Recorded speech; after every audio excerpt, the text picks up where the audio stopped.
Welcome to Let's Go. I think it's episode 12. I'm going to always say I think it's episode X because I never know what episode we're on. It's close enough. Yeah. I'm Harrison. That's Alivia, Coach Alivia. And today we have Jeffrey Gordon. He is in my phone as Jeffro because I know him from an era before Jeff. Yeah. We won't bring that up. Oh, we're definitely going to talk about it. Oh, yeah. So Harrison, I don't think we told you this. So Harrison did share with us that he had lots of great stories about you. So It's been fun, guys. He's like, I'm going to get out of here before this starts. Oh, man. So before we start, I want to say that I have learned something about this podcast. People do watch it, and I have to clear a few things up. Number one, during like one of our early episodes when we were talking about me being an eligible bachelor or divorcee, someone put the timelines together and called my ex-wife and says, according to this podcast, Harrison was cheating on you during your marriage. And I would like to clear this up. how did that even, that wasn't even remotely. Because it was something about me going on out of town with a girl during COVID. And so like COVID was like, I mean, technically like 3 years, right? Yeah. And so anyway, I want to clarify that I have never cheated on my wife while we were married, okay? And then secondly, not only did I not date for almost a year after our divorce, I was celibate. Like I did the most. Like I stayed in a house by myself and worked 100 hours a week. Like didn't date, didn't do anything. And then I get an angry phone call like, you cheat on me? It's bad. Like, why would, like, thankfully you didn't, but why would somebody go back? They did. Figure that out and then try to make somebody feel bad about something that was over. Podcast I just got on. I know. Right. Like, we were talking about, it was, I can't remember what it was about, but anyway, we talked about something. I think it was about the Jesus and Sex episode, actually. Yeah. Yes, I caught a few minutes of it. Yeah. It wasn't Jesus and sex. It was like Jesus and was like that wasn't the name of the podcast. Yeah, that wasn't. But in my head, if you were like to label the episode, I'd be like, oh, that's Jesus and sex. Yeah. Some grammar. Yeah. So anyway, just to clarify, never cheated on my wife, and not only that, like kept my hands to myself for a whole year. Like, take him out of there. Not that it's anybody's like business, but like. Anyway, okay. Quit starting. Yes. Right. Number two. So so we did the coaching call last week, right? 2 weeks ago. 2 weeks ago. All right. One of them watched the episode. The one where me and the husband didn't quite hit it off, overpriced, and we talked. You watched it? Did you heard? No. He didn't watch it. She watched it. Now I'm sure she shared it with him if I had to guess. But she actually was really nice. So she sent me a text, and like I think I can't remember the screen. It was a screenshot or a text, like basically telling me she'd watch it, and I just like put like a face, and I was like, I didn't think you would watch that. I mean, you won't do business with me. I figured you wouldn't waste your time on podcast, right? And I said, well, did I say anything untrue? She said, no, I completely agree with everything you said, especially the part where you both have egos. I said, fair enough. Yeah. At least I was honest. Yeah. So anyway. Well, we did kind of, anytime you're, coaching, typically coaching is not shared with everybody. So you can be honest and vulnerable and go like, that was my ego, or you kind of, you got to work things out. That was 100% a real coaching session. Like that is when I talk to Alivia or one of my other coaches or mentors, like that's how it goes. Mm-hmm. Like, hey, this is how I vulnerably, truly, transparently felt in the moment. This is how I acted. Like I'm not sugarcoating anything. I may show a little bit more emotion in a coaching call because I'm not being judged by somebody. Like if I would like blow F-bombs during a listing appointment, I think they would be like, whoa, yeah. But no, so I think it was a great representation of like, that's how you grow. Like you get it all out and you give somebody the most transparent version of what happened and go, hey, from a 30,000 foot perspective, how do I win from this next time going forward? Yeah. Well, you just got to be honest with yourself. That's right. Yeah. You can your coaching is only as effective as the honest that you are willing to be with yourself. Yeah. And the only difference I would say, like if we took that a step further, if that was been a real, or not a real coaching piece, but like in a coaching session, we would have then, the only difference is at that point, we would have then created like an after action plan. Okay, what are you planning on doing from this? When will you report? Yeah. What are the commitments? Which it's interesting enough. It depends on my coaching client, because sometimes you have to know your client enough to know that they need to marinate. So what did you say to me yesterday when you saw me? So me and Alivia were sitting in the class yesterday for like 3 hours, and that we went to an intermission, and I tapped her on the shoulder and I said, "Hey, I've been thinking a lot about business, not just real estate, not just listing appointments, like everything, and how I show up to my partners and all that stuff." And I said, I think that I'm going to start studying heavily the art of communication, because I feel like I know the material, I know the data, and I think that I'm not communicating it as well as I should or could. And I believe that that's my next level as a multi-business entrepreneur. Yeah. Yeah, I mean, communication is key, and it's tough. Yeah, it doesn't matter what you know. If you can't communicate it to me, then we can't grow that thing, right? Yeah. I mean, the communication is the water that grows the plant, you know? So, yeah, cool. All right, so let's talk to Jeff. So Jeff, tell us a little bit about who you are, what you do, your family, your hobbies. Give us a 5-10 minute biography of Jeff. No, it won't take that long. And then we'll start to discuss the lunar whale. Oh man, you haven't heard that in a long time, have you? let's go back there. So Jeffrey Gordon, owner of Bayou Insurance, started it 10 years ago. It's 10 years old. Started it from scratch.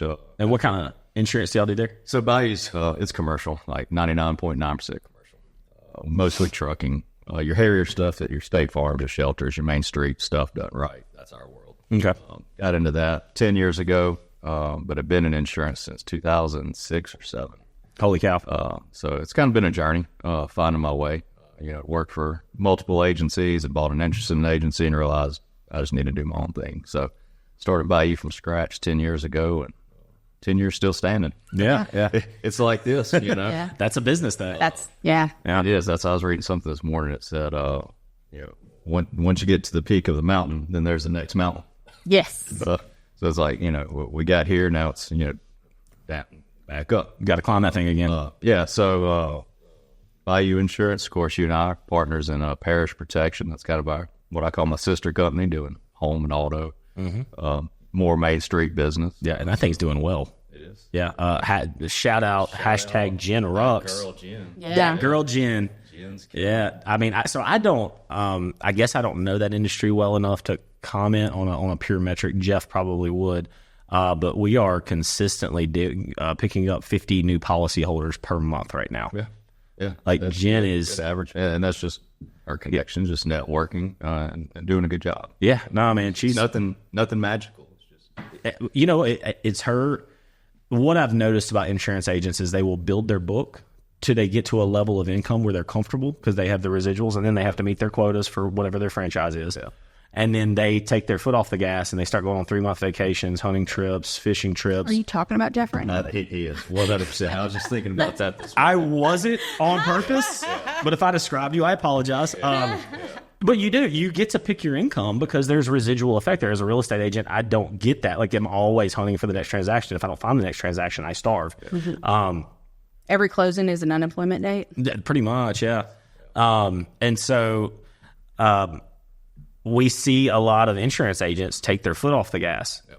Yep. In all reality, they could keep their foot on the gas and they can literally grow limitless income. Yeah, I'm living that. What's saying good is enemy of great. Mm-hmm. Mm-hmm. Yeah, it's easy to do that. You get good and comfortable, then you look up and the market changes. That's kind of what we're living, especially on the Bayou side with trucking and insurance. It's a brutal market right now. So I feel like that is always a brutal good market. A few years ago, got good and comfortable. Then it started declining. So now, like, I'm having to get back almost to what I did when I started the thing, having to get back in that mindset, which is difficult to do once you've kind of got to a management spot and just make sure everything's taken care of. Now it's back to grind mode, which I'm enjoying. Yeah. So let's talk about that, because so one thing I've always been terrified of in my business life.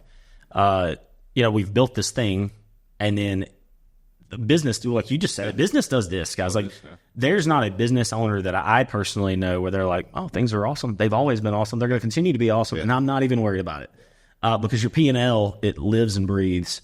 And there's good months. We had a good month last month. Guess what, guys? I'm looking at my P&L for this month, and I'm like, well, I'm giving it all back. I'm quite literally just going to give everything I made back last month. I'm going to give it back this month. Yeah.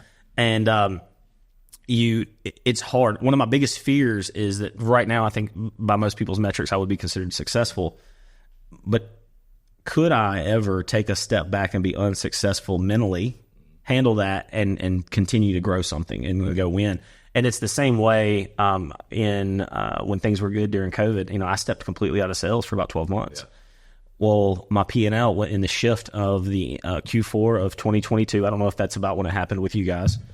But in real estate, like God just literally said, nah, it's going too well. Yeah. This dude threw the e-brake and just like turned and swerved on us, And the market, I mean, it really, I'm not going to say it tanked, but it definitely went the other way. Yeah, so for us, 2020, 2021, great years. Yeah. 22, it's all right. But you were able to take your foot off the gas, right? Yeah. Oh, yeah, and I did. Yeah. I did. And so I did the same thing. I got out of sales. I just went straight into management. And honestly, I was taking a little bit more time for myself during that time because I had been burning everything I had. Yeah. And it was hard to get back into production. I mentally struggled getting back in production. Is that something that you felt? It's been a battle. I can't remember. I mean, it's been maybe a year and a half since you and I went to lunch or dinner. Took somebody we were looking to bring on the insurance, and my battle then was getting back into sales. Like I've known it's coming. Like I saw the trend. Yeah. And knew what was happening, but it's just so difficult to get back in that role, especially when you're a small business owner, entrepreneur, and wear multiple hats. Hindsight, I did during that boom. I should have invested more in people. Put key people in place to kind of keep it going in the right direction. And so now when it's kind of going this, well, there aren't the financials to invest in those people. So it's back to, all right, I'm kind of rebuilding. We're not rebuilding, but that's where I've gone mentally. It's like, I'm in rebuild mode. Yeah. We always have to figure, like, we have to plan for not the market we're in, the market that's coming. And I want to hear more from you around this, but I love what you guys are talking about. And I want everybody that's watching this thinking, is my business this year, 2 years, whatever it is, am I growth focused? Am I stability focused, or am I innovation driven? Like, what is my current business strategy? Because depending on the market, what's going on, you're going to be in different seasons of that business. What was the first one you said? Or just say all three again, please. Growth focused, stability focused, or innovation driven. So can I argue with the number two?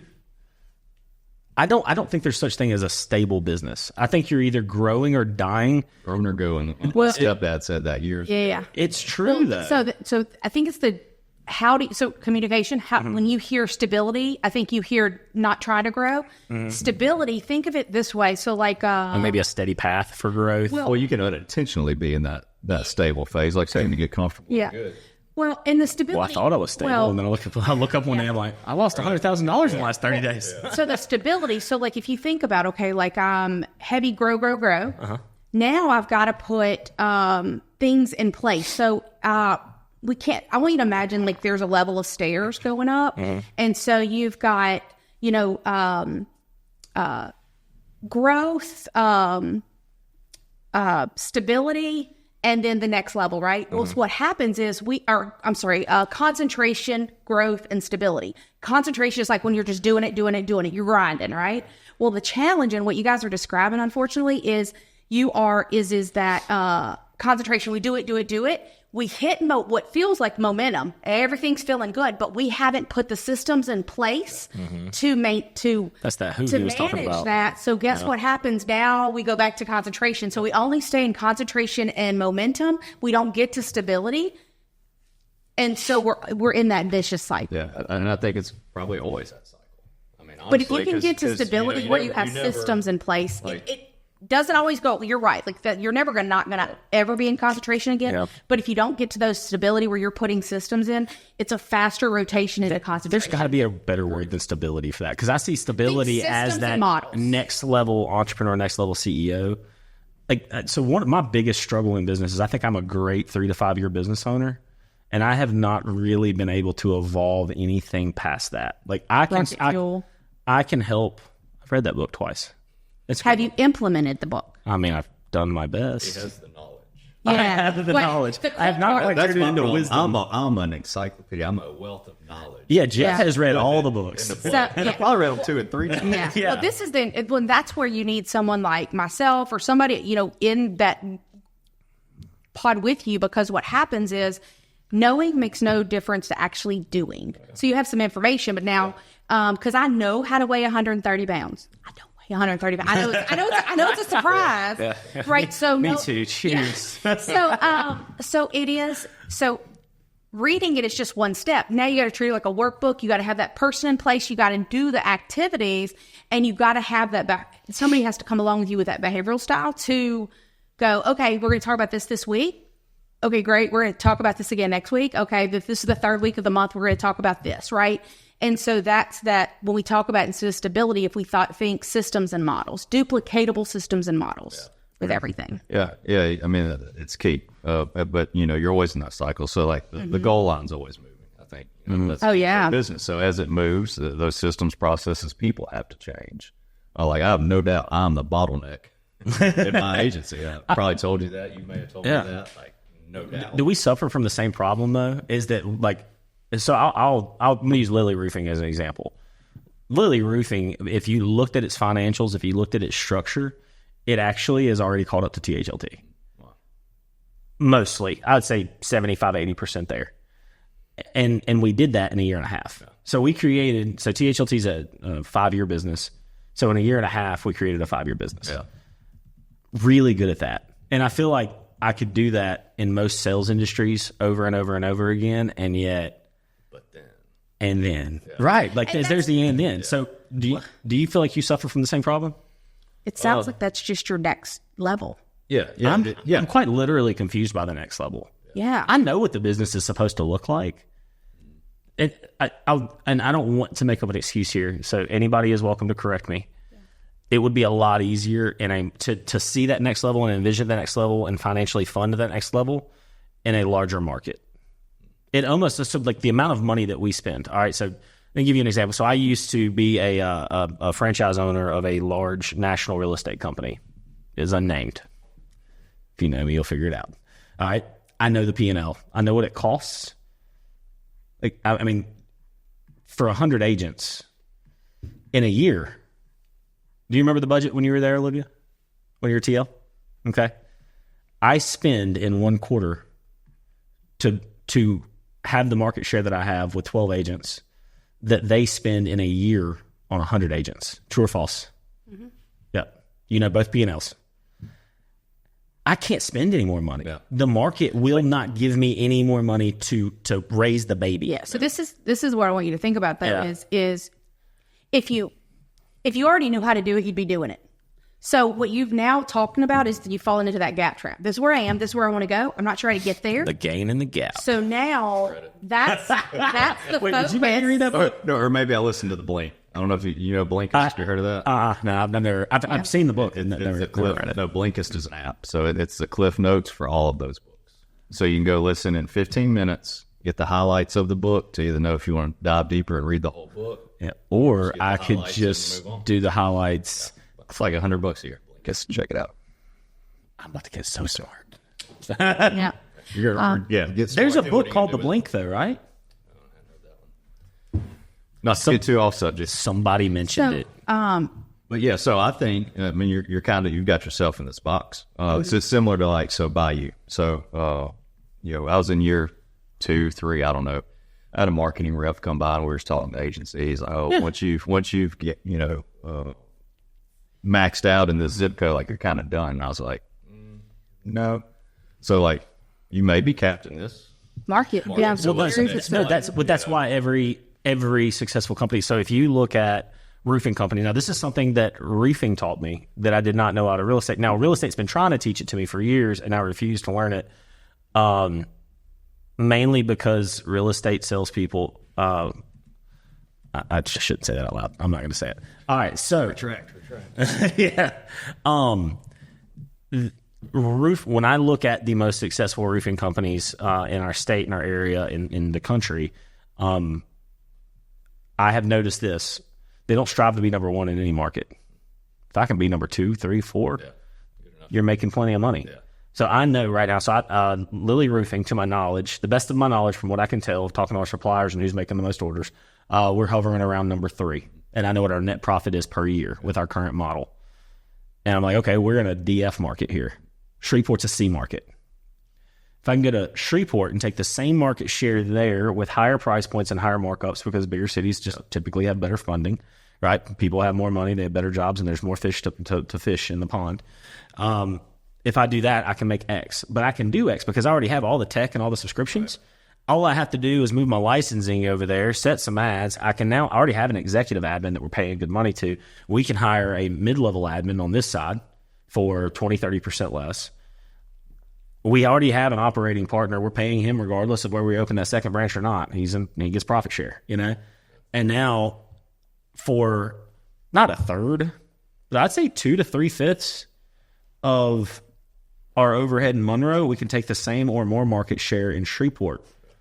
And so our net profit is going to be 120, 130, 140% more than it is here. And so to me, that is the easiest way for us to double our income in roofing today. And I believe that model is replicatable and expandable in all sales businesses. Yeah. And it just depends on the vision and what you want out of the business. Like, if that's the team goal, that's our vision, is to scale this thing multiple markets for a big exit. Mm-hmm. Okay. Or maybe the model is more of a parish. Like, we're going to be a local owned, operated insurance company, and that's what we're going to do. Like, that's our thing. And we know we're going to cap at some point. Mm-hmm. It's still going to be that's all the owners. Yeah, plan. You may cap there. Yeah. But I think you hit a huge thing. You have to know your end goal, because if you're not, because granted, we don't know the future, but if it's always about more and more and more, we don't actually know what that means. We don't even know if we want that thing really. So you have to look and go, okay, what is the goal here? What is it that I want my life to look like? Okay, how do I make sure that those actually are in alignment? Yeah, 100%. So so back to your real estate. Yeah.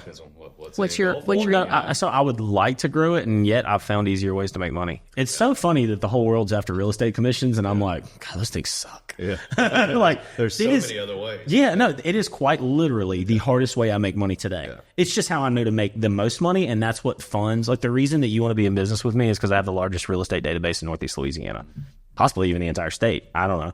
But we have built-in leads, we have built-in fan club, we have a built-in brand, and that's the reason that outside of having great partners in the roofing company, when you partner great people with great systems and a big brand, like, you're set up for success. Well, maybe that's your purpose for the real estate, is to be the seed for all these other things. That's right. Well, that's have you noticed that's how I've treated it? So, right? So maybe real estate, maybe it's capped on what it's going to do in this market, but the purpose of it is really just to see these other things. Yeah. Well, and so what is, for you, Jeff, what is your, you mentioned like you're back in the grind.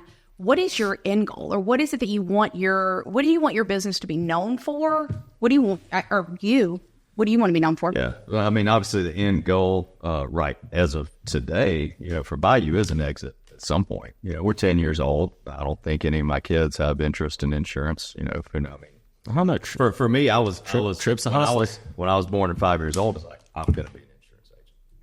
When you were born at 5, that's what you said? From born at 5 years old. Wait, did you really say that? I was kidding. Oh, okay. But no, so nobody. So, got the his real goal is to go on 3-month hunting trips. Yeah. So the end goal for Bayou is a big exit. At some point, as a trucking agent, just agency, because that's what I love talking to truckers. I love the business. They're salt of the earth people. I enjoy working with them. Now, our business model is kind of pivoting. I built it on the back of like small mom and pop. It's brutal for them right now. Like, they're shutting down left and right. So we're kind of transitioning to more fleet, which that's fun for me because they're more complex, more fun for me to pursue, to hunt. Yeah. So I don't know who knows what the future holds. That may change in 2 years, 5 years, but getting back in the grind for me is just making those dials, making those connections. Well, and so let me ask you this, because when you say, the end goal is to be able to, you're creating something that is sellable. What will you do if today it was there and somebody offered you so much money you couldn't even imagine? What would you do? I would let them pay me handsomely, and then I'll find something else to do. That's what we know what it is yet. For a living. Yeah. No, I don't know. It's business. And for me, business is my hobby. I love talking about it, reading it. Like, I don't know what I'll do, something business-wise, because business is business. It's yes. All right. We need a product to sell. We need people to sell it to. People, systems. Yeah. Business. I don't know. But I think it's key to have some form of passion for whatever you're doing. Yeah. That's why trucking for me, I've just been around it so long. Out of college, I went to work for Louisiana Machinery. I was over the service department, getting trucks in and out, equipment in and out. So like there's a seed planted working with truckers from then. And then my dad's actually one that planted seed because he'd been real estate and mortgage all my life. And he said, if I go back, do it again, I'd maybe go insurance. Was it because of the residual effect and the build over time? Yeah, he's like you, very successful by most standards. Yeah. I mean, I know who your dad is. Yeah, he's done well. And so for him to say that, I think like you, he's saying like there's not necessarily an easier way, but a better way. Yeah. I mean, I wasn't going to go back in time and just forsake everything I've built in real estate. But I was like, I need to own an insurance company. And so. Well, totally squirrel. Private lending. Have y'all done much of that? Okay. I mean, I pretty much utilize all the money. So I don't, I do No, have. I mean, you being a private lender. No, I know. That's what I'm saying. I pretty much utilize all my own funds. Like there are points, like in fact, I just signed multiple renovation programs. I'm looking, I've got 2 large deals under contract right now. I did make a big offer. I made over $1 million offer yesterday. So basically if everyone says yes to me this coming week, I will be effectively broke for the foreseeable future. Right. Like I'm literally deploying every bit of cash that I have. I don't like lending people money unless it's backed by an asset. Because that's not on my radar. Yeah. I would have to have so much money that I know I could stomach losing that. Yeah. And so my little mind can't fathom being that wealthy at this point. Yeah. I don't know that I have enough money to consider myself a private lender unless you need you need 5 Gs. Right. Like I got you, bro. But I know I deploy all my cash and my returns on my cash, like my renovation programs. Like those are so good. It's great for the homeowner. It's great for me. They don't have to sell their house for cash and take nothing for their home. We can renovate it. They can get top dollar, and then we both make more money. I do invest in businesses. I mean, I dropped quite a bit of money on the recording studio here recently. That's going to be cool. But yeah, no, I just deploy my cash and try to grow it 24/7. Yeah.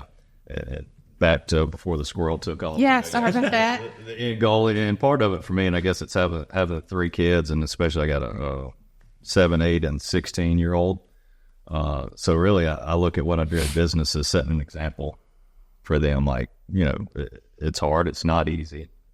So just putting in that work and doing hard things. Like that's really where I'm at right now. I've kind of been on this. We're all always on a journey. Yeah. Learning new things, doing new things. We just evolve as we grow. And I guess I'm on that side of things right now. So I think more about my home, my kids. So every day it's like, all right, what can I do to set an example for them? While they may not be business owners or work in it, like I can still show them like, hey, dad's hustling. Yeah. We do these things. I don't necessarily want to go make 50 calls a day. Most days I don't, but like we do the things we don't want to do for some end result. That's right. Yeah. To get Yeah. So I want to talk about that for a second with Jeff. So Jeff had his oldest son. His name's Trip. Which I remember Trip when he was like, when the Lunar Well existed. I feel like that's going to be. We'll wrap with that story. Yeah, I don't know that Jeff's going to let me tell it. Jeff he's not going to talk about it. He's too humble. But I'll brag on him. So he's got a kid named Trip. Trip is what, 16, 17? That'll be 17. 17 years old. So my little brother Jake put out a Facebook post the other, a few months ago or something like that, looking for labor hands to come do some work at a house. I think a little bit of work on like the Lily roofing building or something. And Trip was first person in his inbox. Trip went and he needed multiple people. He went and recruited some of his friends from school, and they went and worked their tail off for a few days. Like I think if I'm not mistaken, Jake said that whatever Trip tried to charge was so low that he like paid him more because he felt bad for him. Right. But I know, so we were actually talking about Trip the other day because I'm over here putting, it was like 2 or 3 weeks ago, and I'm putting the cover back on my boat. And this white pickup truck, he drives a white pickup? Yeah, okay. White pickup truck drives up my driveway. I have no idea who it is. I thought they were like coming to like maybe help me put my boat cover on because it's kind of a hard one-man job, you know? And I just got finished and I got out and it was Tripp. And he was like, hey, I'm Tripp. Do you remember me? I said, yeah, I do. And he's like, all right, man, I don't know if you know, but I'm doing videography. I'll do anything. Like I'll work, labor, like whatever. Like you need any help with anything. And I mean, I've already, like we've got a videographer on staff. Shout out Connor B. Yeah. What is it? Head kicks what? Trained at Head Kicks, and I do their videos and stuff. Yeah. So he does a lot of MMA stuff. He's actually got some professionals that he records, even though he got kicked out of the UFC. Yeah. Dana said nope. But I was really proud of him. Did I send you a text? I think so. I think I did send you a text. That's a big deal for a 16-year-old to go door-to-door sales and go, hey, like these are my list of services. If you ever need me, I want you to call. Like that's something that if I had a 16-year-old son, like that's one of those things that would be like, I'm a proud dad. I think that's what you text me. Like, yeah, I have a little tear in my eye. Proud of Tripp. Dude, I am proud of him. And Jake was too. Jake, I mean, so we were all riding down the road to Shreveport the other day, and for whatever reason, we started talking about Tripp. And we were just talking about people who work hard and how like we're missing that in society. And we were really proud of him. And that is, you don't get that naturally. I didn't get my work ethic just because I was born, right? My dad taught me how to labor. My dad taught me the importance of hard work. And so when Jeff is over there talking about like, you know, I want them to see the example of that.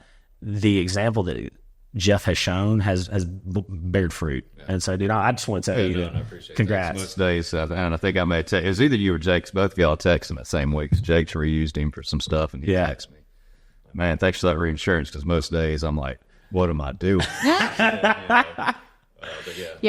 So I'm proud of him in that aspect. Part of it's because, you know, his parents were all like, hey, you're putting your own gas, you're on doing, like, you better go work. Yeah. So he's getting nudged on the backside. Yeah. Because if you're a successful business owner, I mean, obviously one of the reasons that I think most people want to be successful in business is to give their kids a life they were never allowed to live, or that they want to continue the legacy, maybe one of the two, right?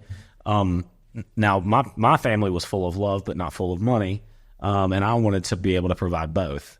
And I find myself maybe negatively affecting my family with money. Like Addison, like I have had to pull myself back on, like she's having to work. Like I dropped her budget. Balance. Yeah. Because I want to bless her. I want her to have everything, right? Like she's got a nice car. She has nice clothes. She has a nice purse. Like all those things, because I want her to know, like, hey, you're the person who loves you the most is successful, and they want to give you those things. And then you get to this point where, like, are we negatively affecting them by giving them things that other people have to work their entire lives to earn? And so it is a delicate balance. Man, it's hard. I had figured it out. So we're in the same place and stuff. It's like, you want to provide, and, especially, and you want to do and show, you know, and provide these things for your kids. But on the flip side, like, they don't really see all that's going into it to provide that. Yeah. So it's difficult. Especially if it's a daughter. Yeah. Because I'm going to be honest, like, it's going to be really easy for me to tell Clayton, like, if you don't work, your truck's going to look a lot different. Yeah. With Addison, like, I couldn't imagine her not being in her vehicle. Yeah. Like, the safety systems, the luxuries of it, like, I want her to know that, like, hey, when a man loves you, like, he will do extra things to make sure you're comfortable and provided for. With Clayton, it's going to be like, now we can choose between a 1998 get out and push or a nicer truck. What are you willing to do for it? You know? So how are you going to, are you going to financially raise them differently? Probably. Lily's daddy's girl. It pays to be daddy's girl. Yeah, I have a Lily. Yeah. And she's friends with his niece. Like, I think they're same age. Yeah. Or within an age or so apart. Yeah, I don't know. I think about that all the time. She's got me. Yeah. Yeah. So that first car is gonna look a little different, huh? It probably, I think it's supposed to be like a pink Jeep or something like that. Like she's already got her mind on it. Yeah. And then you got to raise each kid differently. They're all wired differently, but financially, I don't know. That's gonna be tough. Yeah. Good thing she's the caboose and the youngest, so I got years to prepare. Yeah, right. And then you can be like, well, now that y'all left, I have more money. Right. That's what my parents did. Yeah. Like, you know, I was the middle kid. I kind of got the shaft. Yeah. You got to down. Yeah. Well, actually, Dustin had it the worst because my parents were dirt poor when he was a kid. But But I mean, Jake and Michael had it easy. Like they had to go through the hell of raising me. They got tired of beating their kids. Yeah. Like their arms hurt by the time they got done with me. Right, so Jake and Michael got off easy. They got all the nice everything. They got to live in a lake house. They got to have a boat.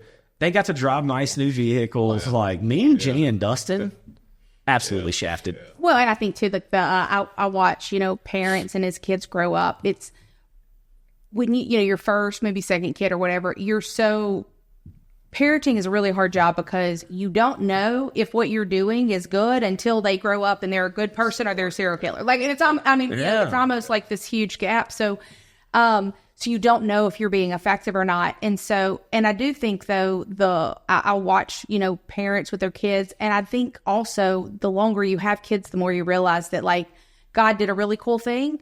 It's hard to, and I don't mean it if you're, obviously you can do this if you're a terrible person, but it's hard to like break a kid, meaning like you can mess up and still they're okay. And I think when you have, like they're not an egg. They're not an egg, right? Like they're going to learn something from that. It doesn't mean, good or bad, and you're going to reinforce those behaviors over time. Yeah. I mean, I'm sure my parents, the time how many prayers they prayed and, face palms. I don't feel, I finally started maturing. I'm 42 now. I feel like maybe 38, 39, like things started, closer. I started maturing a little bit at almost 40. Same. So it was just like business. You're just planting seeds. You never know. Just planting those seeds. Yeah, I'm relatively positive I'm still alive because of the prayers of my parents and grandparents. 100%. Yeah, like drugs or something should have taken me out a long time ago. Yeah. All right, before the next rumor gets started, I will take a drug test. I have been sober for a long time. I've been sober. I have drug-free. I have been drug-free for a very long time. Yeah. So let me ask you. So you've got 3 kids. You've been married for how long? Lindsay, I'll be married for 10 years this year. Okay. Yeah, so I started a business the same year, got married. Yeah. Okay. So like whole life, like everything. Do it all. Yeah. You were like, I mean, if you're gonna start over, I was just do it. Right? Yeah. Nike. Concentration. Just do it and do it. Okay. So what do you think in your business, because you've been very successful, and is there a trait that you would contribute that to? Like, or is it something like, is it a learned trait? Is it just who you are? I don't think it's a trait. I think it's just this constant path of growth. Fail. All right. What do we do to fail? Regroup. Try something else. So I don't know. It's a good question. How do you keep your mindset? Like when you fail, how do you keep your mindset like to do it again versus just going, it just won't work. I'm just done. I don't know if that's just a natural thing that I have. So I look at failure as learning. So we may call it failure, but as long as you learn something from it, can adapt and do it differently the next time. It's not really a failure. It's just a learning lesson. Yeah. And I feel like that's really all business is. So much failure. Learning lessons over time. You're not born equipped to own or run a business. No. You're not born equipped to manage people. That is is something that you just sharpen a tool over time. And in fact, I'll tell you this, that tool will never be perfect. No. It will need to be broken and put back into the fire and forged all over again. Yeah. I think jumping out there, I think you have to have a natural risk tolerance. For entrepreneurship, you just got to leap. Yeah. That's 2014. I had an interest in an agency in South Louisiana. It wasn't working out. Like that was not the place for me. That was very clear. I'd taken what little money I had and invested it in that. Lindsay and I were engaged. So I was all right, we're going to get married this year, and I'm going to start a business from scratch with $0. How does she feel about that? Yeah. Difficult conversations. Yeah. How does she feel about that? She wasn't thrilled, but I guess to some level she trusted me. I mean, She's still here. So. She's still here 10 years later. But what's really interesting is because we're going to like some premarital counseling, and the counselor was like, "You're kind of like a gambler. Like you have gambler's tendencies." Like that's true for me, and even now, like a win is cool. Like winning a big account's cool for me. Like the adrenaline rush of excitement's from the pursuit of it. Like, will I get it? Will I not? Is it going to hit black 10? All right. I don't know.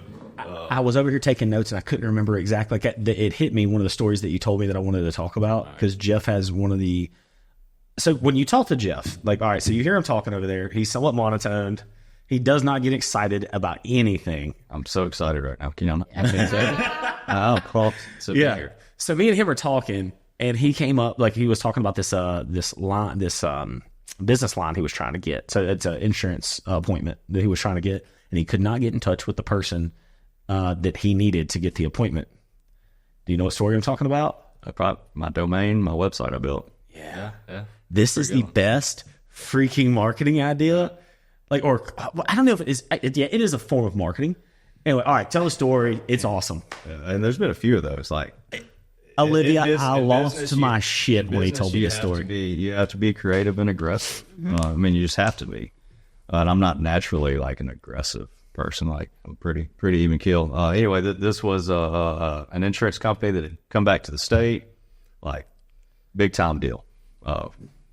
We need them. So they're a huge national company. So they got their marketing rep that's kind of like the puppet master. You know, you got to play their games. And they had stopped answering my calls, stopped answering my emails, and I'm going to condense the story down. So anyway, I bought a domain. I have some software I can build the landing pages and this and that I use for my marketing. So I bought a domain. It's callmebackcassie.com. As my marketing rep's name was Cassie. And so I bought a domain. I made a nice little landing page, video, all the reasons why this company needed to do business with me. And so, of course, I emailed it to her, but then I found like the COO on LinkedIn of this big national company. Said, hey, just having trouble getting a call back from Cassie. Here's some reasons y'all might. So you send the URL and all that. Yeah. But actually, so I did name it. I forgot that part of the story. And I was talking to Brandon Demoff, as kind of a right-hand man. I said, hey, I kind of run ideas by him, so I will fly off the handle and just do things. He said, yeah, that's pretty funny. He's like, maybe not too professional. Fuck it, I'm in on that. So we did rename the domain before I sent it to the COO. I bought a more professional domain that was more tailored to their company name. But anyway. Is that still available? I think I may have pulled it. I don't think I renewed that domain. But anyway, so I sent these. I was tracking it, and this thing got like thousands of shares, and it wasn't like a big public. So they basically they sent a company memo. Internally, this thing was circulating.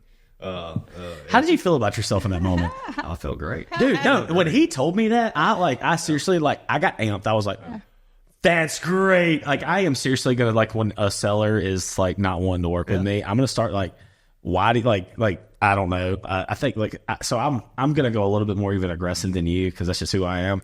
But I mean something like, why do you hate me, right. Ronnie.com, and then just do a video like, bro, what the hell? Great. Text it, email it, post it on social. But anyways, long story short, I ended up getting that company access to them. But so, and correct me if I'm wrong, but when you were telling me this story, like, they don't take in smaller brokerages to help sell their line. So like him doing that, he got in a door that he could not have gotten in otherwise by being creative and going the extra mile. That was the point that I wanted to make with this, is like, when you're passionate about your business and when you know you're the right person for the job, you may not be qualified yet, but you got to qualify yourself in the eyes of the qualifier. You got to be confident in what you're doing and have a passion for it. Another example, I've got an account now. We're close to landing. I've been chasing this guy for like 3 or 4 years. Jesus. I don't know if I told you last week, but he called me out of the blue. I'm surprised he hadn't got a restraining order against me. Like, that's how persistent I've been. I'm proud of you. But I'm so passionate. Like, he needs me. Yeah. And it's a good account for us. But I hadn't built him a domain, but I've sent him video messages, voice messages, text, emails. I'm just going to start being annoying to people. But every time with every message, I'm like, hey, if this is a firm no, we're never going to do business, just let me know. Yeah. Let me know to kick rocks, and I will leave you alone.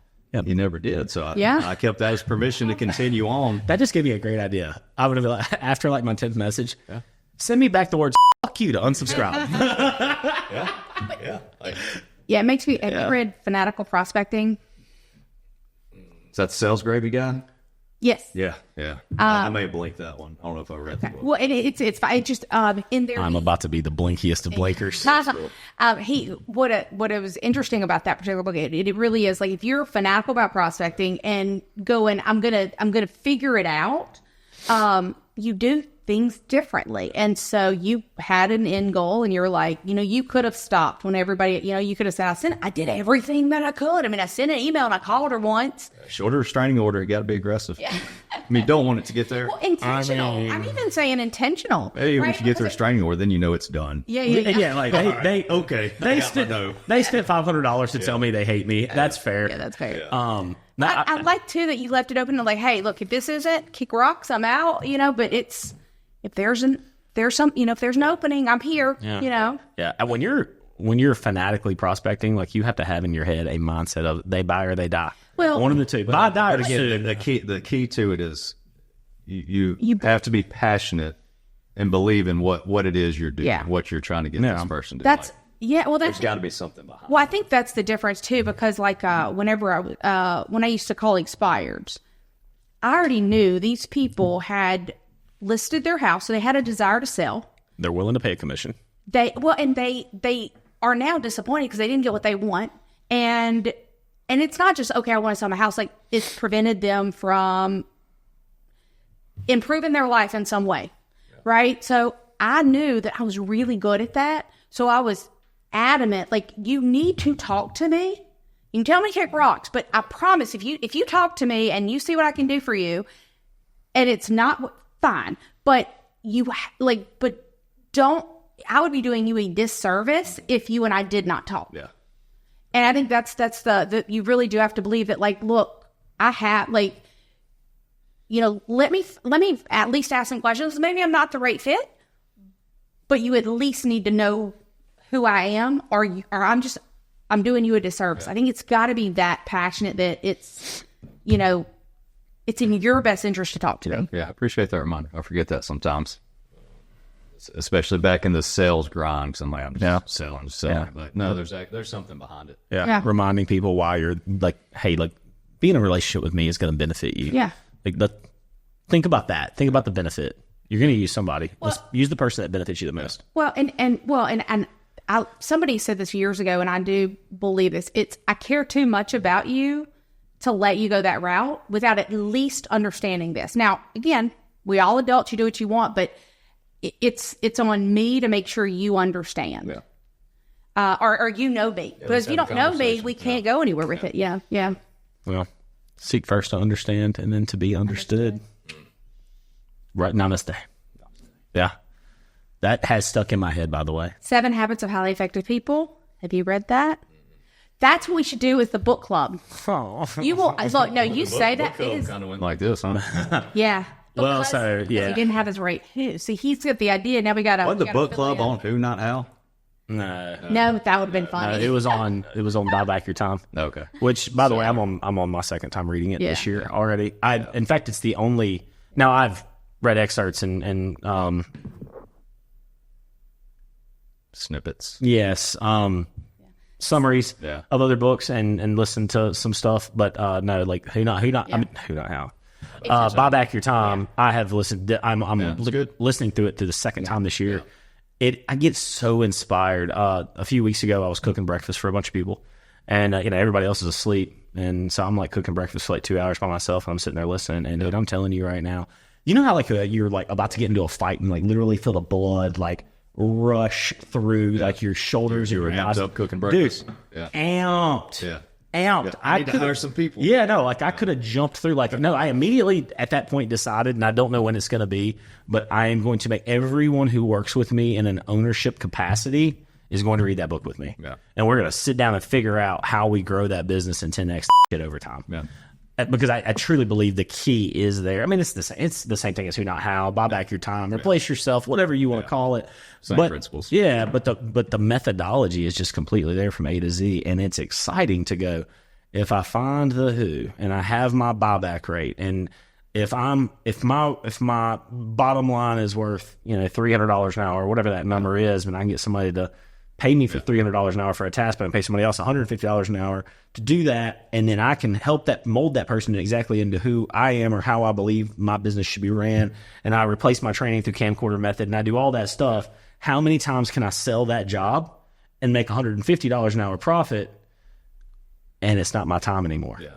Yeah. So long as you are efficient with your time and doing the things that you need to do. Correct. Yeah. I think a lot of people hear that, read that, like, I don't have to work anymore. Yeah. Like, no. Like, That's not the truth. I am still, I don't want to call myself the hardest working person in the company because I have Amanda Mesa and I just feel like that would be an insult to her. But I still am in the grind every single day in the trenches, just maybe in a different trench. Yeah. Or doing what you enjoy. I think that's the end. I hadn't gotten there yet. Yeah. Well, but I do like growing businesses. And so seeing businesses grow and seeing people be able to provide for their families and have worthy incomes, that's exciting. Yeah, for you're me. probably like me. Like, it's fun writing big checks. Oh, I do employees, not. yeah. No. When I get to write somebody a big check or give somebody a raise or give out bonuses because we had a big month, I do not get upset. I have some business owners may. In fact, there was a business owner that I'm no longer in business with because I saw how he treated people. Everybody was a tool, and he used every tool to the umpteenth of its ability, but he never gave those tools any old or any care, any love. And I said, well, man, that's kind of how our friendship and business is. But they would be like, man, I just wrote these bonus checks. Like, I think I need to decrease their bonuses. And I was like, how much money did you make last month? And so I'm like, are you an asshole? Right. You made like 50 G's. Like, let them have 3. Yeah. You know? Yeah. That's agreed there, and that usually doesn't work out long term. I'll go see how many people are still working for them. Yeah. as passionate as you are about that book, that's for me the 7 Habits of Highly Effective People. So that means that you're going to make that mandatory on me. Yes. Yeah. Well, because that's everything that you just described is awesome. Do you have the tools in which to do that? Meaning, That's it. Do I know how to? And it's not the how, but it's the mindset of the why and all those pieces. It's almost like the who is the tool, but the 7 habits will be like the care of the tools. Mm-hmm. Maybe because you do. I mean, there's nurturing. If you do not nurture your people, they will be nurtured elsewhere. Mm-hmm. Yeah, it sounds like that. And I hadn't read that book. I'm not familiar with them, but it sounds like a good set of standards. Yes. Well, it's everything from like, how do we think win-win in business? How do we, but not just everything in business, but I love the win-win. But part of the reason I love the win-win and that seek first understand is because, like, let's say that you and I are working together and he and I have talked about this and you would tell me to do blah, blah, blah. And you walk away going, she knows everything. You know, I told her what to do. And you walk away and then you come back, you're like, why didn't you do it? And the person that you told's like, oh, you wanted me to do that now? How did you not get that? And so understanding that, like, there is a system in which, because I'm a big believer in systems and models. So there's a system in which, how do I communicate that to you? That I walk away knowing that you got it, but you walk away knowing not only do you got it, but when will you tell me that there's a problem? When will it be done? How will you communicate it to me? Like, all of those pieces. And I think so often that's a huge piece that I see in a lot of businesses that I coach. It's that coming completely around versus great idea. Yeah. Great idea, but we gotta, She's attacking me right now. What I'm about to say, I feel like there's Oh, yeah, no, she was I definitely. think she's just going back to, that's yes, you need to business. work on your communication. I was getting stoned. It's business owners in general, right? And I'm sure, and look, my assistant will say the same about me, like, but we now know how to do that. So when I'll tell her or we'll do it and she'll be like, it's on the list. Yeah. When? Are you sure? Like, and then, so it's just making sure back to you rocket understand fuel, that. you got to have your visionary ideas, but then The you gotta be implementer gotta have has the to catch implementer. it. Yeah. Before we came on the podcast today, before you even hear me and Olivia were outside walking and talking for a little bit, we were talking about some things that were going on inside my world. So she was just coaching me. And I told her that the best example of rocket fuel that I ever got in my entire life was her older brother coaching me, Chuck Roberts. He's one of the reasons that I give him some credit for my success in real estate today. And he was talking about his executive admin at the time. And so if you don't know this about Chuck is a butterfly chaser. Like, this dude always has a great idea. He is always trying to partner with somebody and open something up. Like, am I lying? No, like, literally my last conversation with him is, and this is not private, but my last conversation with him was, I need you to be bored. I don't like to be bored. I said, no. You have a great idea. You're implementing. You should be sitting on your hands for 90% of your time. If you do the other, I will drive over to you and I'm going to, like, usually with coaching clients, I don't get violent, but he's a brother. Well, yeah, your brother leads you to violence. But I'm like, I need you to be bored because every time, if you have a great new idea that is a big idea, you can't implement that in 2 weeks. Oh no, we're going to do this and this. I will shake you. No, there is a process. And I told him, really, it's going to be longer this, but I was like, for the next 90 days, these are the things that you would do every day. And then you go, I don't care if you go stand in your driveway and do circles. You are not allowed to do any of that other stuff. I'm going to say something that would hurt Chuck's feelings, and I hope he actually watches this because I want him to succeed. And I love your brother dearly. I hope he knows that. I defend that dude and have his back in every conversation. And it's if he would focus in on one thing with an Elon Musk, just passion and discipline, your brother would be one of the richest people on the planet. He would be a freaking billionaire, guaranteed. We've had that conversation. Because he is smart, he communicates well, he's fair, he has always been, I mean, that dude has helped me grow, but he will not stick with one thing. And if he would ever read the one thing, do the one thing, and do it every single day consistently and grow that thing, no one would ever touch him. No one could keep up with him. He's one of the most talented people on the planet. Yeah. But you got to go deep, not wide. Yeah, I agree. And you got to settle into the boredom of the monotony. Like, granted, we all want to enjoy what we do, but there is nobody that's successful that at least probably an hour or 2 hours of their day, week, etc., that you're going, especially as adults, I always tell this to adults, when we say things are hard, what we really mean is it's not fun. Right. So, like, I didn't really, so you got to settle in the boredom of the monotony of doing the grind. I don't like to call people, but I got to do it. Or I don't like this, but I got to do it. I don't want to look at my books, but I got to have somebody sit with me and do it, So you got to settle into the boredom of the monotony. Well, yeah, and it's just having that standard. Like, take the emotion out of it. That's something I've been thinking a lot on, is emotion control so much. What's emotion? Yeah. Emotion, it's kind of dumb. I mean, it's fleeting, changes here, it's there. So, and we're all controlled so much by emotion, but especially in business. Here's a standard regardless of how I'm feeling, what I'm thinking. Yes. And this is just what gets. Yeah, like, so you're somebody that works out. You look like you're somebody that works out. Okay, once a week. But, like, I bet there are some days that you either don't want to go or you're bored with the thing that you're doing, but you got to do at least this. Yeah, right. It's the same in business. Same thing. Yeah. Same thing. No, Jeff is definitely a creature of discipline and habit. And this is my opinion, so you're welcome to correct me if I'm wrong. But one of Jeff's superpowers is that he protects his time. And it may not always be that he's always working or anything like that, but like there's times where I can't get in touch. Jeff is a business partner of mine. There are times where I can't get in touch with Jeff, and then I'll see Jeff out and about, and he's just at lunch with his kids. He just protects his time. I'm not offended by that. If I texted him and said, hey, it was important, he'd call me. But that's the whole point of being able to say no to stuff. That's something I've learned, and it's a daily struggle. But yeah, I've learned. I feel like you do really well at it. There's so many distractions that come at you. But especially as a business owner that still wears multiple hats. And that's always we talk to Jen about, like, time block. Right? So I mean, I do, like, my family is probably frustrated. I live by my calendar. Yeah. It needs to be there. It can't be on the fridge. Like, it needs to be in my calendar because that's my day to day is pretty much in there. I mean, I got my morning workouts are in there, so the office knows, from this time to this time. No appointments on me. So I feel it's something I struggle with. Thank you for the acknowledgement on it. But to me, you do well. It may be something you feel like you struggle with, but I can look at you and go, what sets Jeff apart? And to me, it's discipline and time management. And I believe, so we two things that humans value, most humans value money over time. I value time over money. But I think we have two finite resources. One's time, one's money. Right. And money buys you time. Well, that's correct. But it's the management of those things that yields results. It's not necessarily how much you have, because I know people who have in fact, you and I have an ex-mutual friend who had a ton of money. I mean, it was the management of the money. It wasn't the amount of money they had that was their downfall. It was the management of their money that was their downfall. True or false? Yeah, I'm sure. Yes, because they had more money than probably I've ever had. But if you think about it, Or maybe it was the illusion of that. It was the illusion of. Okay. We're not going to get into that. Yeah. Well, as human nature, we also do like, oh, it's time management. Oh, it's, discipline. Interesting enough, I disagree with that. It's self-management. You following your schedule is you self-management, self-leading, where you can't Kevin lead Bells other to me. people.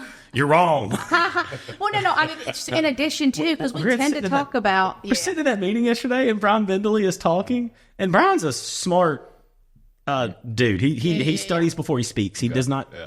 He does not just say words. Yeah. And right in the middle of Brian's speech, Kevin goes, "That's wrong, but continue."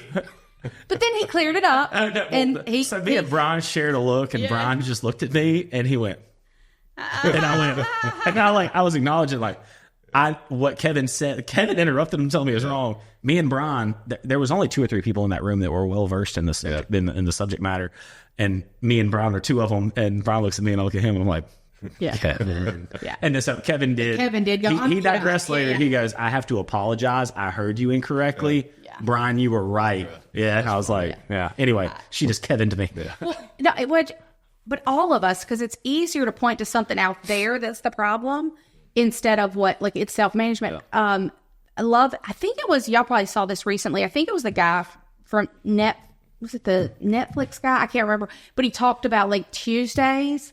He's like, doesn't matter. There's no emergency. Tuesday at 5. The rest of that's family. I don't. If we're dealing a big project, it better be done. I'm Gary Keller, billionaire, real estate agent, the whole bit. And he talked about. He said, he would have people fly in to come see him, and he's like, once a week, I go and eat lunch with my son at school when his son was younger. And so he'd be like, "You ready to go eat lunch?" And I'd be like, "Yeah." And he'd drive them to an elementary school, and people's like, because you're thinking I'm getting wined and dined by this. He's like, no, this is what I do every week with my son, and you just happen to be here with me, and so this is what we do. So I think it's so easy. It's the last balls. It's so easy to say, well, I'm really into this project. I'll spend time with my family later. I'm really into this project. I'll work out later. That's the one that I'm challenged with right now. And then you go, but that later doesn't come unless you're intentional. Yeah. Mm-hmm. Yeah. Our layer is always. What's priority? And I guess as I've been studying and reading so much over the last few years, developing, your most successful people manage their time very well. Manage themselves. I can't remember who it is. It may be. You're going to keep arguing, aren't you? No, it's true. I just tomato, tomato. Yes. Yeah. I do agree. It is time management, but the reason I self-mastery and self-management is absolutely it. Yeah. But I'm talking about the reason I said it is in terms of resources. Out there thinking I don't that it's out there about management where time management, but it's in here. Yeah. Because we all have the same amount of hours a day. So you're right. Is what do you do with that time? How disciplined are you with that time? And I think it's in my letter, somebody's like, I get 3 days in for every 1 day. So he breaks his day up into 3 6-hour blocks or something. The rest are sleeping, but 6 a.m. to noon's a day. So he's got these set things he gets done during day one. But if you consider the fact that if someone is highly disciplined and highly focused, they start with a miracle morning and they go, all right, here's my checklist. This is what I'm going to get done today. How effective are you if you have a full checklist with all the details of what you need to get done in the next 4, 5, 6 hours? Yeah.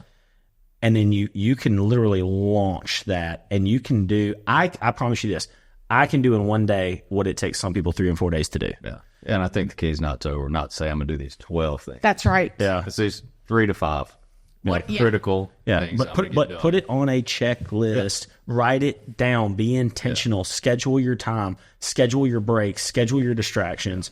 Don't pick up your phone and play a phone game in the middle of your workday. Yeah. Finish the work. Set measurable marks where you have the right to pick up and have gray space. Yeah, and it's tough. I mean, you talk about being disciplined. I've had to delete Monday through Friday, delete social media off my phone, the apps. Really? Not just hide them on the back. Yeah. Because I've done the limit my time thing, but then I'm 15 more minutes. I've got the password, bitch. So sometimes you're disciplined. Don't get on there at all. Sometimes you'll hop on there to I need to check that my business page or something. Next thing you know, you're down a rabbit hole. And you're scrolling. I've set my time limits. I've moved them to the back screen, but then I've gone to the extremes and just delete them all Monday through Friday. And if I kill my week, I'll reward myself as a grown man on Friday. That Death scroll reel. I'll put the social media back on there. So one thing that You got to catch that hawk to a girl. what I love is when you You share laugh because it's hilarious.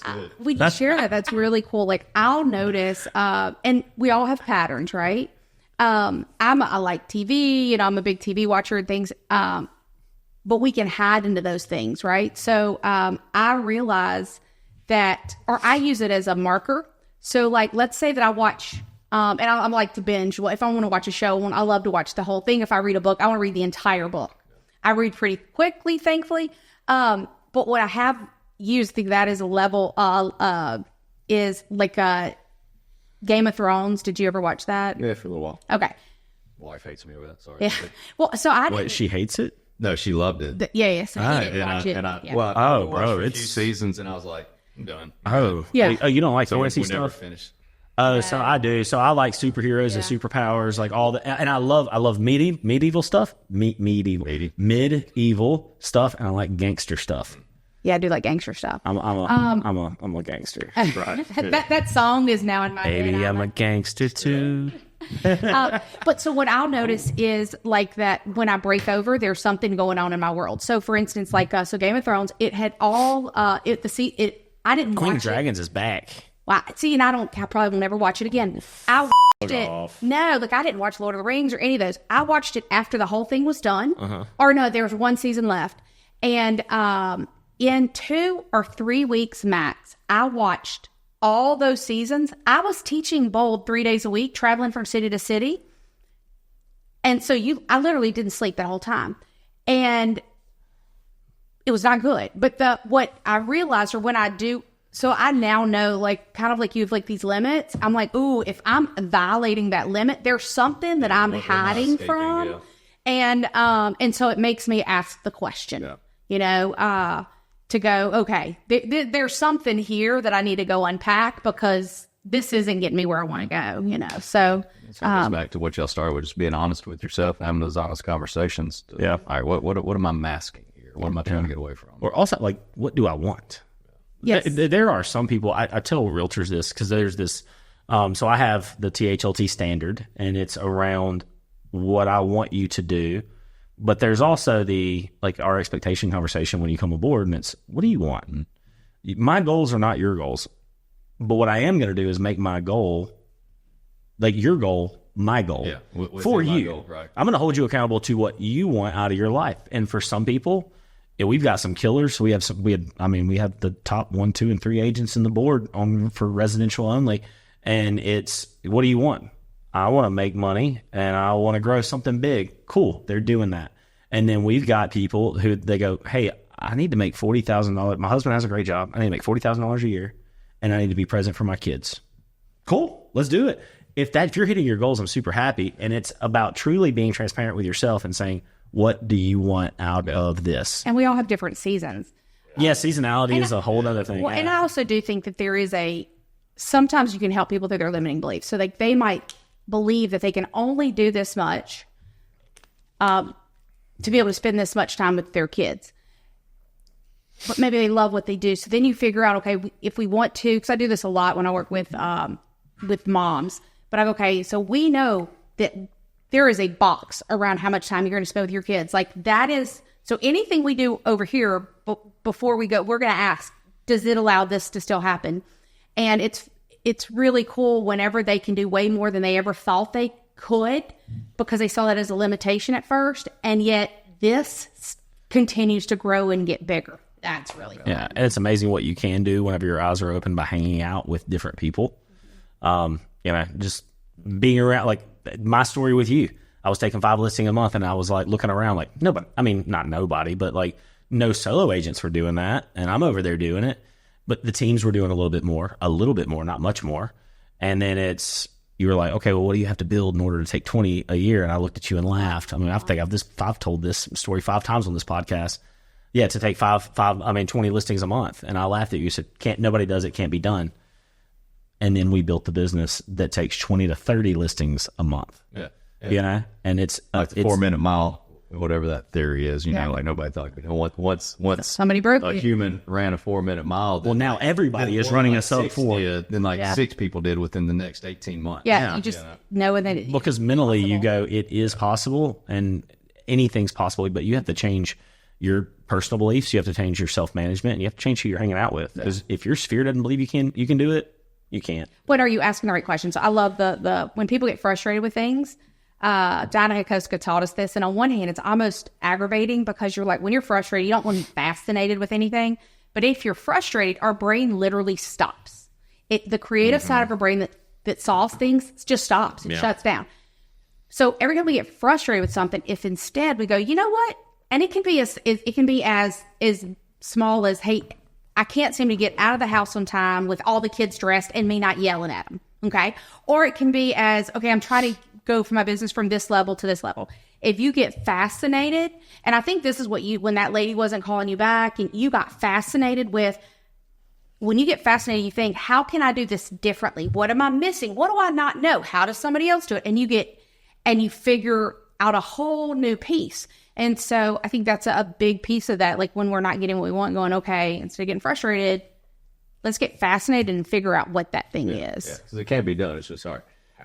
Yeah, and somebody got really fascinated with the 4-minute mile and said, people are doing it this way. What if I do it this way? And I break it down and and they did it a way that nobody else had ever done it. So what's the fastest mile ever now? I don't know. Let's find out. I don't know. Probably was that Usain Bolt? Was he a mile or you went distance? I'm not sure. It wasn't like super long distance. But heck, people can run marathons in under 4 hours. That's ridiculous.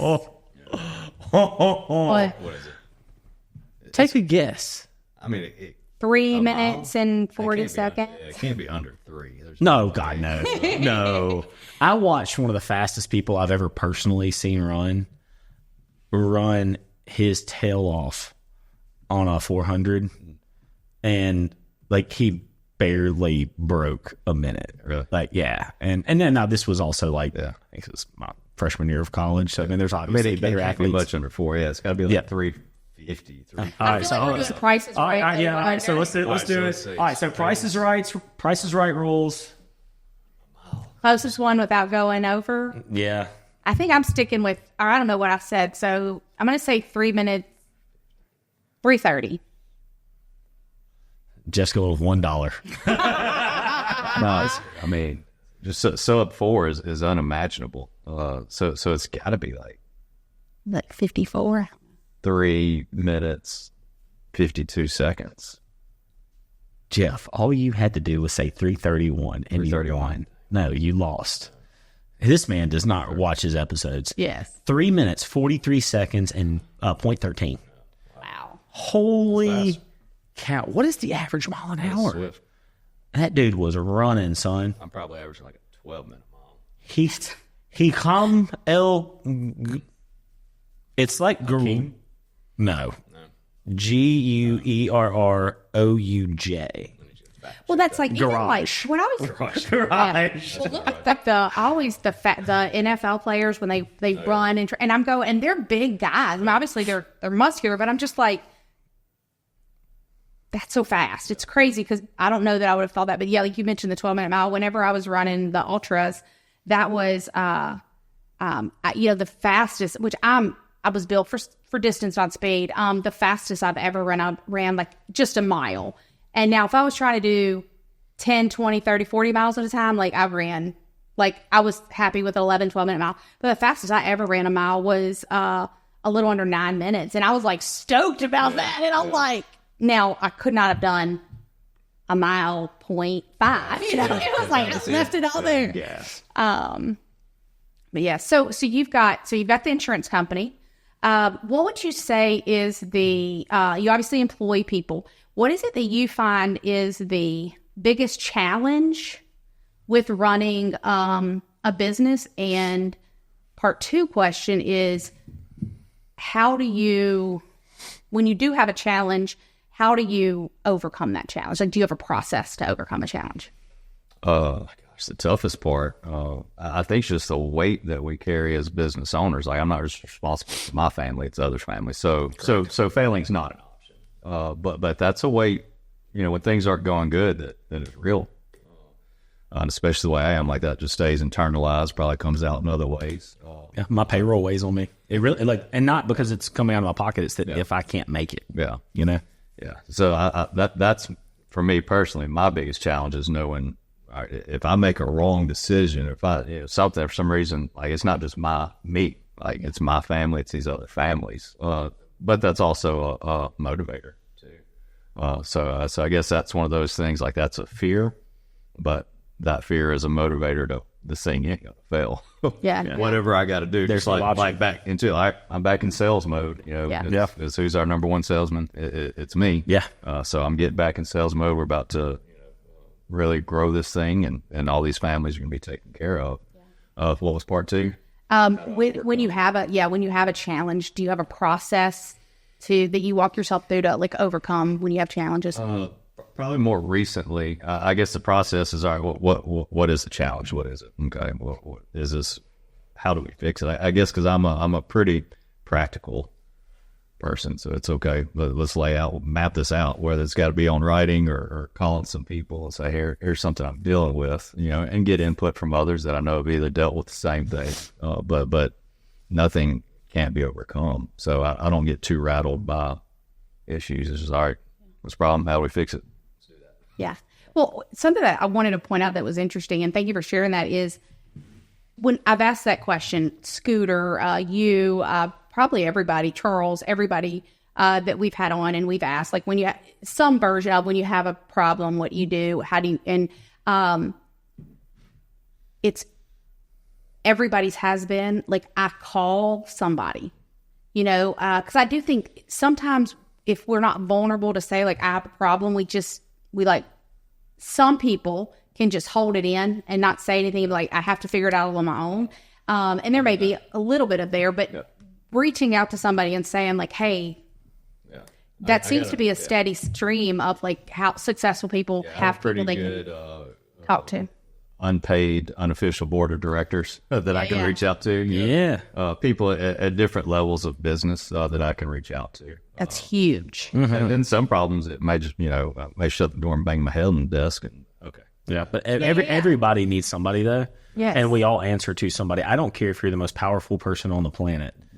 You're calling somebody and going, hey, I need help. Yeah. And I think it's important to understand that as leaders is that we all need an official or unofficial board of directors to say, hey, like, I leaned on you this morning. I said, hey, I got a problem. Well, me and her went and took a walk and we talked about some things.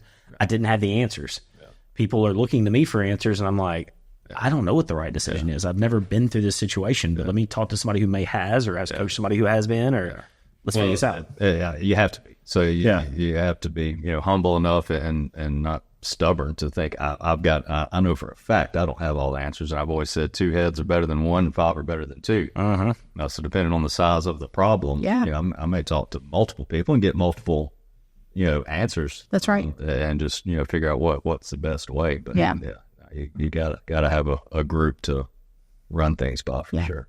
Yeah. Yep. So so anybody that's watching this, who is your our official board of directors? I'm a big fan of, almost like if you look at the important areas of your life, health, and they may not always be the same people. So like you might have somebody that's health, you might have somebody that's finances, you might have somebody that is spiritual or whatever. Sometimes they overlap, but not always. And if you don't have somebody in those important areas, even recreation, I'm challenged with that one. Sometimes I'll get super focused in my business and I'll look up and I'm like, wait, I'm not having fun outside of my business. So even so who is that person that can come pull you out of that, so if you don't have somebody, that board of directors in all aspects of your world, I think that can be. Yeah. And it doesn't even have to be, depending on the issue, definitely want people you can talk to, but it may be different mentors or unofficial coaches. I listen to this person over here, read their book for my faith-based That's right. issues. Yeah, you may not know the person. Here's my fitness people. Here's my business people. And you're right. Sometimes they overlap. Sometimes they don't. Yeah. But Jeff does not call me for faith-based issues. Yeah, or fitness. Whoa. Bicep check. I know you got sleeves on this week. I want you. I got made fun. Be like, we're going sleeves. I got made fun of last week. Somebody made fun of me. It's very rude. It's nice sleeveless hoodie. Those are stylish. Hey man, I like that thing. But anyway, yeah. So yeah, you got to have those people and those influences. And that's something I definitely tell my oldest. It's just proven over time. You know, who you surround yourself with. I mean, I've seen it. You know, I've surrounded myself with people that had lunar wells and whatnot, and got me down the wrong path. You know. Yeah.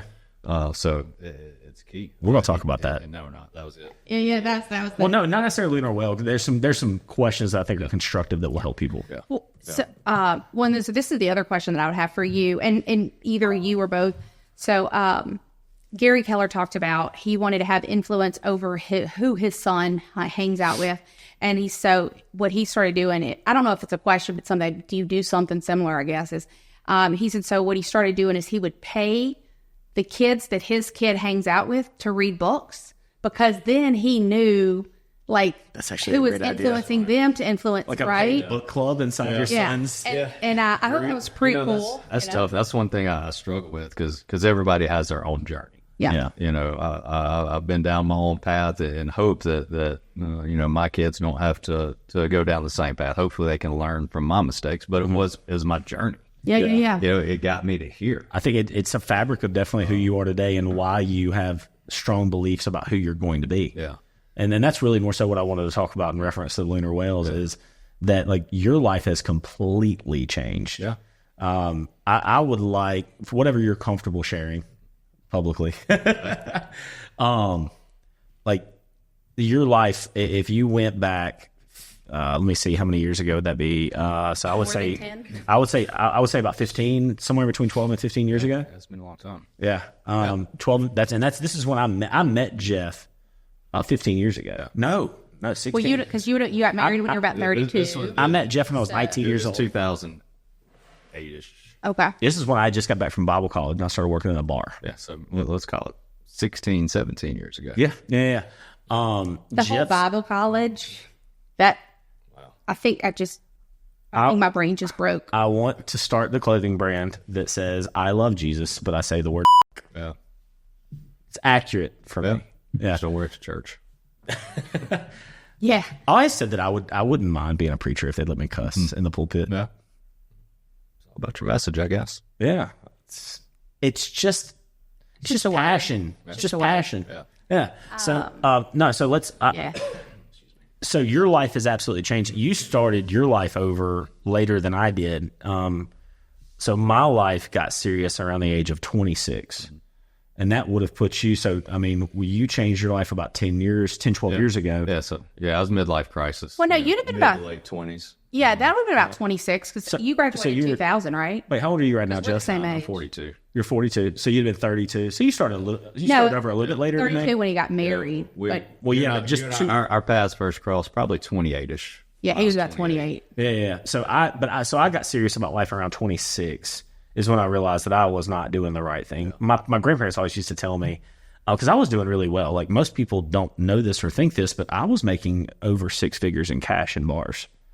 And then the Abercrombie model deal. Yeah, that didn't pay. I was just naked for free, basically. But wish I had that on my phone. Connor, if you put it right here. Yes. All right. So, but you had to start over in life because you realized something wasn't working. Because I would say that you probably had a few years of your life that you went, this ain't going well. Oh yeah. What caused that change? Yeah. What caused you to decide flashback to when Harrison, and again, it's still definitely had figured it out. Definitely on a different journey, to seasons. Mm-hmm. That season where I first met you was all about me, selfish me. What do I want? Mm-hmm. You know. Even having a young child at home is still about me. Mm-hmm. So fast forward to now, and this is really something's come to light the last year and a half, 2 years. It's not about me. I'm trying to be more selfless. So I don't want I still want the boat, the cars, the beach house, all that stuff. But I look more on what's going to make my kids happy. What can I do for them? And on the flip side, I'm going to get return. So I prioritize, I guess, like I said, what's under my roof. That's my driver now. Mm-hmm. It's being an example. set for my kids. Back then, it wasn't. It was just me. Yeah. So it was a selfish mindset turned into a selfless mindset. Yeah, 100%. Well, what caused the switch? Even if it was just the external, like, would your mom, dad, at what point did they see a different Jeff? Yeah. I don't know. You go back to planting seeds. Like, grew up in church, had all, growing on Wednesdays and Sundays. And I think those seeds were planted, but then I chose my own path, got away from them, still went to church, but wasn't making decisions based on a set of standards or principles, just what made me happy in that moment. Yeah. Similar to choices we all still make. Like, would I rather have cheeseburger 5 nights a week, and deal with that down the road, or be happy now? So I guess it was probably just a maturity, just a natural change of maturity. And I mean, there were a lot of hard times, I remember especially somebody starting the agency from scratch. There wasn't $1 coming in. Yeah. And what little money I had was invested in this other agency that I couldn't get out. Yeah. And upfront commissions are not really that great. It's really that year-over-year residuals are where the wealth is built. Yeah. So I think it was just a natural maturity, having those seeds that were planted young to finally start blooming. I guess, so to speak. But I think just going through hard times. Well, it's funny that you say it. So, like, all 3 of us grew up in church, and I obviously it would be great if kids didn't have to go through this, but I almost think that it's a maturing thing, because it was, for me, it was like I grew up in church. In my early 20s, I was very much like, I didn't know what an agnostic was, and I wouldn't have said I was an atheist because God might strike me down type thing. But I was 28 or 29 before, I got saved, and I was like, oh, those are things that I want to live by. These are some great pieces in my world. But it's funny. I think that it's almost like I had, and maybe this is it, we have to go away so that we can choose it for ourselves. Yeah. And yet, because we were introduced to it early enough for us to, it was there, right? Yeah. And then we could come back to it. I think that's interesting. And that's for me now. I mean, you got to have some, a set of principles, standards at some point. And it's interesting now. So, like, right now, I'm trying to get back into reading my Bible more and getting more back into my faith. So I've just been reading, like, baby steps. Like, I'm back to Proverbs. Like, last month I read Proverbs is solid. Well, and there's 31 of them, so that's easy. A dummy like me, I can be, all right, it's the first. So read Proverbs 1. Yeah. Well, you don't have it in Blink? No. Was that not Blink? They didn't Blink the Bible. Maybe I have. Yeah, you have to look just in case. But I mean, like Scooter said something very monumental to me, because it just resonated with me. And we were talking about church, and I said, I don't attend. And it's not because I don't believe, because I certainly do. And I think the Bible and everything about Christianity is a great thing from the eyes of what it is meant to be. Right. Yeah. I have some jaded views. My parents are pastors, and I see the church a little bit differently than most people, because I've seen the kitchen. Yeah. I know how the food's cooked, right? And this is no reflection of my dad, by the way. My dad is the real deal. He's freaking awesome. So is my mother. But just the church as an organization as a whole. But Scooter put this into words that actually made me consider going back to church. And he said, Harrison, you go to all these conferences and you travel around the world to go, learn and get coached and coach and be a part of things. And he goes, every Sunday and Wednesday, there is a self-help seminar for an hour to 2 hours to go grow and learn and network, which is quite literally what you're about. And you don't attend? And I was like, oh, yeah. Like that was really good. Yeah. And so perspective. Yeah, that perspective is actually pretty life-changing. Well, if what's that's been what you look interesting at to me is I'm working through Proverbs, because I'm in my second month. Like, all right, month 1 was good, and I'm dumb, so I got to go back and read it again. I don't retain. That's why I have all these books and I have to read them 5 times to get like one little nugget. Oh my gosh! I always thought that, because I'm a very fast reader, I always thought I was super smart. Well, this is the interesting thing is, so I ADHD. I didn't put it together until as a grown up that, like, growing up, I read all books 5, 6, 7, 10 times, and it's because it's like, read that the first time until I get like the 5th or 6th. So I never understood people that read it once, and I'm like, oh, it's because I didn't comprehend. Well, I'm such a distracted mind too. So like, it takes me 30 minutes to read a page. Yeah. I'm like, and then sometimes have to read the page over again, because I realized that I started thinking about work in the middle of the page and don't remember. I physically read it. My eyes scrolled every word, and I said the word in my head, but I retained zero of it. And that's why I am able to watch. So I don't watch a lot of TV, but if you see me gray spacing TV, it'll be like The Office or How I Met Your Mother or something. Background noise. And just on. Well, but I've watched, and I kid you, this is a toxic trait of mine. I've watched The Office no less than 5 or 6 times, all the way through. Yeah. How I Met Your Mother 2, 3, 4 times. And every episode is just like it's brand new to me. Yeah. Because it's like I just don't retain things. Yeah. Well, what's been interesting to me working through Proverbs, especially because everything, it's like, wow, all these professional development people I listen to, all these things I read, like it's all premised on biblical. It is. No, it's great. And so that's kind of I'm working through Proverbs again. I'm gonna go through it next month. I'm gonna start making my notes, highlighting, because it's a standard for everything. Yeah. So rather than reading, you're gonna study. Yeah. Right. Yeah. Yeah. I guess that's kind of how, I got to read, make sure I got some interest, then I'll go back and dive in a little deeper. But like the basis for business, for family, like it can kind of all be found, through Proverbs and obviously the whole Bible.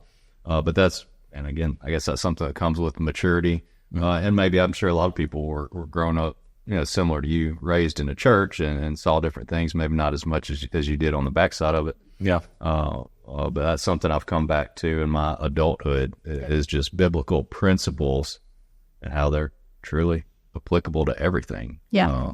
And it's not a set of rules or standards that you just have to follow. Like this is just, it's how it is. Yeah. Well, it's gravity, believe in gravity or not, but if I jump off this house, I'm going to go down. I think when we look at getting away, I think too, and I think as kids, we're immature, we do this.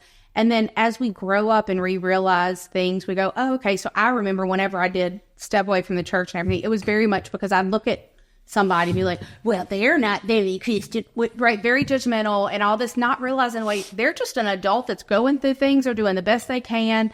And then as you grow up and I'll do something or I'm like, oh, and I'm not saying that everybody has the best of intentions, but for the most part, what I looked at and said, oh, they're being such and such.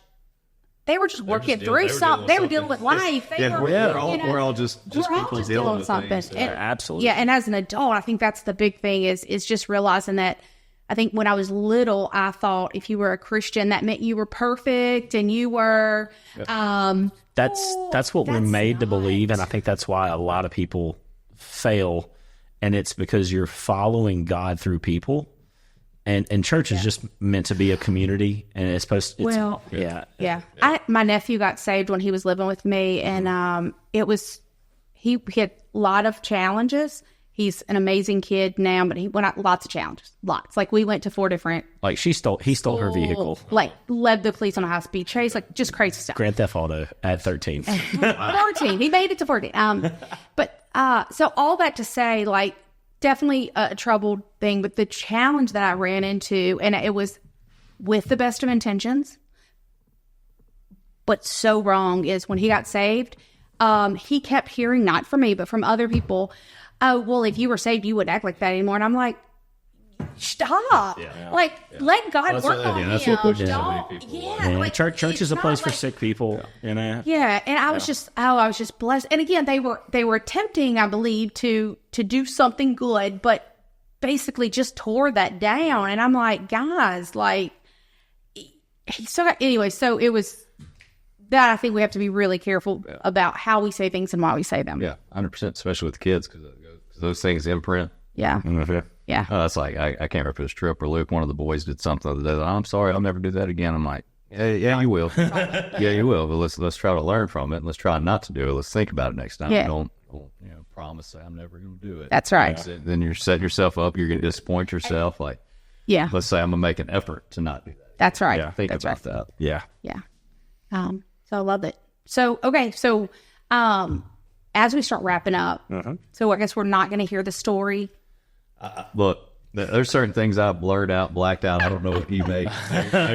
You're trying to recall that. Well, I was. There were a lot of shenanigans. Yeah, it sounds like it's probably safer if we don't go there. It just Yeah. Which we're just going to leave it with you. Just know that Jeff is a great person today. Today. Thank you. That's a fair statement, right? I was good then. I was just making some bets. Oh, no, so to be fair, like he was always super nice to me. I mean, they were by far the best tippers I ever had to this day. I remember it was living just for fun. Yeah, Just to have fun. I remember there was a birthday party, and y'all reserved out the bar, and it was like y'all put down like a large amount of money, and y'all had all y'all's friends there. Was that with the buckets? Yes. I Yeah. think that was my 28th. Okay. That's why that stands out, because I remember that. Yeah, it was the buckets. Because hindsight, I'm like, yeah, I'm surprised you remember. So high tolerance. yeah. I mean, lunch was whiskey, right? I'm pretty sure it was Makers with a splash. Was it Coke or Sprite? It was a splat. It was a whatever it was. It was a Yeah. And otherwise it was, hey, whoa, don't water down my drink. And so it was just, they put down a large sum of cash, like walked in with bricks, and just not drugs, like bricks of cash. Nobody's ever going to want to come on the podcast because we're like, none of this is accurate. Yeah, no, I'm trying to keep it as PG as I can here. This is a highlight of my life. Like I brag about this to this day. And so that was to reserve out the bar, and then they had to be charged a minimum because restaurants don't reserve out their bar on a Saturday night or a Friday night or whatever. Especially back in that day. Yeah, that place was busy every weekend. Place to be. Yeah, and so we reserved out the entire bar for them, and it was just an unlimited tab because they had put down so much money. So at the end of the night, his friend came up to me and he goes, "Hey, what are we at?" And I told him the tab, and he goes, "All right, we're headed out. See you later." And I was like, "Well, do I need to go run up in the safe and like let y'all he's like, keep the rest." Do you know how much y'all tipped me that night? No clue. You were the start of his real estate career. Were we the original seed? Yeah, it was like $5,300. Yeah, wow, good for you. Yeah, is how much y'all left me that night. Yeah. Like I tried to give it back and he wouldn't take it. And then I'd also bought a margarita machine and kept it there. Just you traded did, out. and I don't think you ever got your money back out of that. Yeah, yeah. I wonder who has that. I ended up getting it back. Oh, did you? Yeah. Oh, okay, that's good. I sent it up north, far away. Yeah. So yeah, that's how much Jeff spent. That's how much time Jeff spent with me. Is that he bought his own margarita machine for the bar? For the bar. Yeah. Like a legit Not proud of like that commercial kid. one. Yeah. And so I remember that night. So there was some conflict after that. So there was this manager who 100% was stealing out of the till because every time he was our night shift manager, our drawer would come up short. So he was stealing out of the till and then blaming it on the bartenders. But we never had an issue when any other manager was on the floor. So I finally just called him out. I said, "Not working if you're working." And I'm the main Saturday night bartender. And I was just like, if he's the manager, I'm not showing up.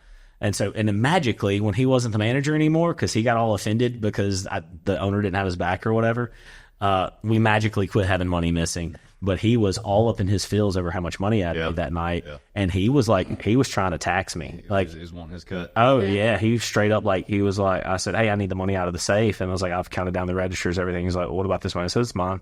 And he was like, "No, you got to share this." And I was like, "I am with the other 3 bartenders who labored with me tonight, not you." Anyway, and I would have shared with him if he hadn't been stealing from me anyway, but because there were some nights where we should have made $400 or $500 and we were walking out with $50 because theft had happened. Yeah. So anyway, so that was a fun night. Yeah, good times. Glad I could help kickstart your career, whatever you did with that. Actually, so that money went straight to my safe, and it's what helped me open Neat. Nice. So that was seed money for the bar that I had opened 6 years later. Yeah. So thanks, man. Seems like a lifetime ago. Early, a different person. Early investor, man. Early investor. You didn't get any. You didn't got no return, but Yeah. I saw the opportunity long ago. That's right. He was invested in you a long time ago. 20 years from now. Yes. Yeah. All right. He really enjoys being on the podcast. He has been on one today. He has been very active. Yes. Needy. Yeah. I felt bad. He's over there just eating your elbow. Yeah. I think he's headed home with me today. He is. Actually, I was going to ask you if that's okay. Yeah. Yeah. Anyway, do we have anything else? Next week, we're going to be with Zach from ZB Electric. Yeah, I'm looking for. So I actually don't know Zach at all. Do you know Zach? I don't. Y'all should know Zach. Okay. Yeah. I've just recently started coaching him and his group, and super cool guy doing things that not done a lot here, and just he thinks a lot like you guys on figuring things out, and